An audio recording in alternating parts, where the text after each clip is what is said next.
రేపు పొద్దున్న అక్కడ మోడీ ఇక్కడ జగన్ గెలిస్తే రాజ్యసభలో ఇవాళ మనకి మొత్తం 11 సీట్లు ఎన్నో టోటల్ రాజ్యసభ మాదే చేతిలోనే ఉంటుంది. డెఫినెట్గా జగన్ గారి యొక్క ఇది అవసరమైనప్పుడు చిన్నగా చేసుకుంటూ వస్తాడు. మొన్న విభజన చట్టానికి సంబంధించిన రెవెన్యూ కానీ ఇవన్నీ కూడా తీసుకొచ్చేసాడు కదా. ఇవాళ రోజున అప్పులు వీటన్నిటికీ జనంకి సంబంధం లేకుండా ఇవాళ ప్రతి సంక్షేమ పథకం అమలుపరచడమే కాకుండా ఈ పోర్ట్స్కి ఇవాళ 71,000 కోట్లు విద్యకి ఆసుపత్రికి వీటన్నిటికీ ఖర్చులు పెడుతున్నాడు కదా. ఏ మాట కామాట ఈయనకి ఇంటెన్షన్ ఉండొచ్చు, కానీ ఇబ్బందులు లేకుండా కేంద్ర ప్రభుత్వాన్ని తన ఇదిలో పెట్టుకున్నాడా లేదా, అది కదా కావాల్సింది మనకి ఇప్పుడు. అట్లా ప్రత్యేక హోదా కూడా జగన్ గారు. ఇప్పుడు కాంగ్రెస్ పార్టీ ఇటు కర్ణాటకలో ఇటు పక్కన తెలంగాణలో గెలిచింది.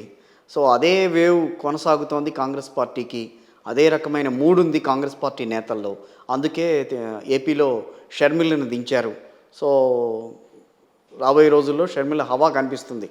మొన్నటి వరకు జగన్ హవా కనిపించింది, ఈరోజు షర్మిల హవా కనిపిస్తుందని చెప్పి వాళ్ళు గట్టిగా నమ్ముతున్నారు. ఆ రకంగానే పావులు కదుపుతున్నారని చెప్పి అని అంటున్నారు. నడదాకా చంద్రబాబు గారి సినిమా అయిపోయింది, పవన్ కళ్యాణ్ గారి సినిమా అయిపోయింది. అలా అంటారు. కాంగ్రెస్ పార్టీ సినిమా వచ్చింది, వెళ్తారు జనం. అసలు కాంగ్రెస్ పార్టీకి నిజంగా అక్కడ బేస్ ఉందా? బేస్ లేదండి. కాంగ్రెస్ పార్టీకి బేస్ లేదు. ఇప్పుడు ఆంధ్రాలో పోయింది, తెలంగాణలో మొదటి నుంచి వాళ్ళు ప్రతిపక్షంలో ఉన్నారు.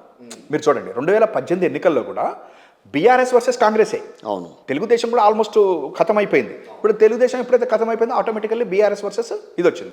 ఇవాళ జగన్మోహన్ రెడ్డి గారు వర్సెస్ లేదు.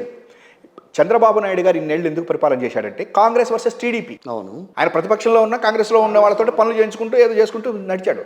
ఇవాళ జగన్మోహన్ రెడ్డి గారు కాంప్రమైజ్ కావట్లా. అమరావతి పెట్టుకో, నాకు నీకు ఏదో ఇది ఇట్లాంటివి. అమరావతి అంటే ఒక విషయం వస్తుంది. ఇప్పుడు అమరావతి రాజధానిగా ఉందా, ఇంకా దాన్ని కేంద్రం పక్కకి తీసేసిందా దాన్ని? అంటే అమరావతి అనేటువంటిది ప్రస్తుతానికి రాజధాని కిందనే ఉన్నదండి. అయితే ఇక్కడ రాజధాని అమరావతి హైదరాబాద్ అనేది కూడా డౌట్ ఉందండి. ఎందుకంటే విభజన చట్ట ప్రకారం 2024 వరకు హైదరాబాదు మన ఉమ్మడి రాజధాని. అయితే చంద్రబాబు నాయుడు గారు ఎప్పుడైతే అమరావతి చేశారో ఒక నోటిఫికేషన్ ఇష్యూ చేయాలండి. నేను అడిగేది అమరావతితో పాటుగా మీరన్నట్టుగా 3 రాజధానులు ఉన్నాయా, రాబోయే రోజుల్లో 3 రాజధానులు వస్తాయా, లేకపోతే ఒకే రాజధానితో వైఎస్ఆర్ కాంగ్రెస్ పార్టీ నెక్స్ట్ ఎలక్షన్స్కి వెళ్తుందా? ఇప్పుడైతే మామూలుగా చూస్తే 2 రాజధానులు, ఒకటి అమరావతి, 2 హైదరాబాద్. ఇటు తిప్పారు దాన్ని.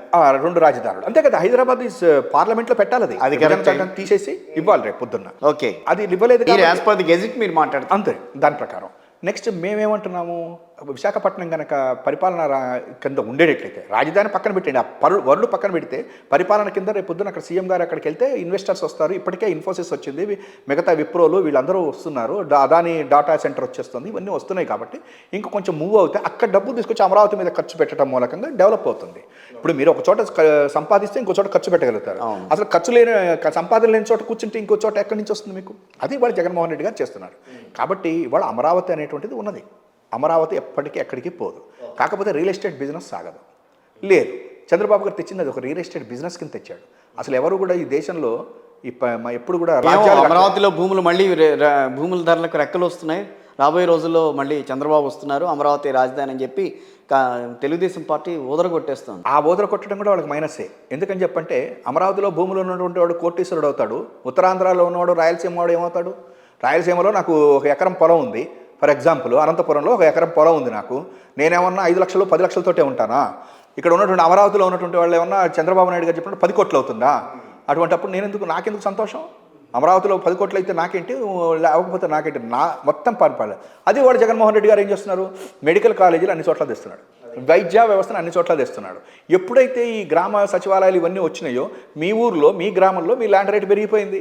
ఇంతకుముందు 10 లక్షలు ఉన్నటువంటి వాళ్ళు 20 లక్షలు అయిపోయింది. ఇవాళ రోజున 26 జిల్లాలు చేశాడు. ఎప్పుడైతే జిల్లా అక్కడికి వెళ్ళిందో ఆటోమేటికల్లీ వాడు జిరాక్స్ కాపీ వాడు పెట్టుకునేవాడు ఉంటాడు, ఒక షాప్ అద్దెకు తీసుకుని టీ స్టాల్ పెడతాడు. ఇవన్నీ డెవలప్మెంట్, దట్ ఈస్ డెవలప్మెంట్.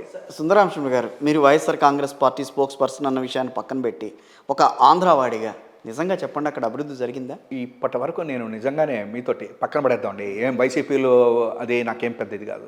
ఈ జగన్ గారిది నేను కూడా మొట్టమొదట గెలవంగానే 100 కోట్లు అక్కడ ఉన్నది, 2వ రోజుకే పింఛన్లకి జీతాలకే డబ్బులు లేవని ఆయన చెప్పాడు. యనమల రామకృష్ణుడు గారు వీళ్ళందరూ ఈనాడులో రాశాడు 100 కోట్లే మిగిలింది అని. నేను అనుకున్నాను ఇన్ని సంక్షేమ పథకాలు ఇచ్చాడు, కానీ ఆశ్చర్యం, కోవిడ్ సమయంలో కూడా ఇచ్చాడు. మీకు దేశం మొత్తం కోవిడ్ సమయంలో చాలా ఇబ్బందులు పడ్డారు, కానీ కోవిడ్ సమయంలో ఇంటికి తీసుకుపోయి ఇచ్చాడు కదా. అవును, అంటే ఏంటి, నువ్వేం చేస్తావో నాకు అనవసరం. ఒక తండ్రిగా నీ పిల్లలకి నువ్వు చదివించాలి. నువ్వు అప్పు చేసావా లేకపోతే ఏం చేసావో వీళ్ళు అడగరు నిన్ను, ముందర నువ్వు చదివించాలి వాళ్ళని. ఆ పని ఆ రకంగా సంక్షేమంగా ఉన్న ముఖ్యమంత్రి ఇవాళ వీళ్ళందరికీ అందించాడు కదా, నెంబర్ 1. నేను ఇంకోటి కూడా ఏమనుకుంటా అంటే ఈ అమ్మఒడి ఎందుకు ఇస్తున్నారు అని కొంతమంది క్వశ్చన్లు వేశారు. నేను రియల్గా చెప్తున్నా, ఇవన్నీ మనం ఏదో బయటగా మాట్లాడటం కదా, విత్ ఎక్స్పీరియన్స్. నేను ఈ 40 ఏళ్లలో తిరుగుతూ ఈ పాలిటిక్స్లో చూస్తున్నా కదా.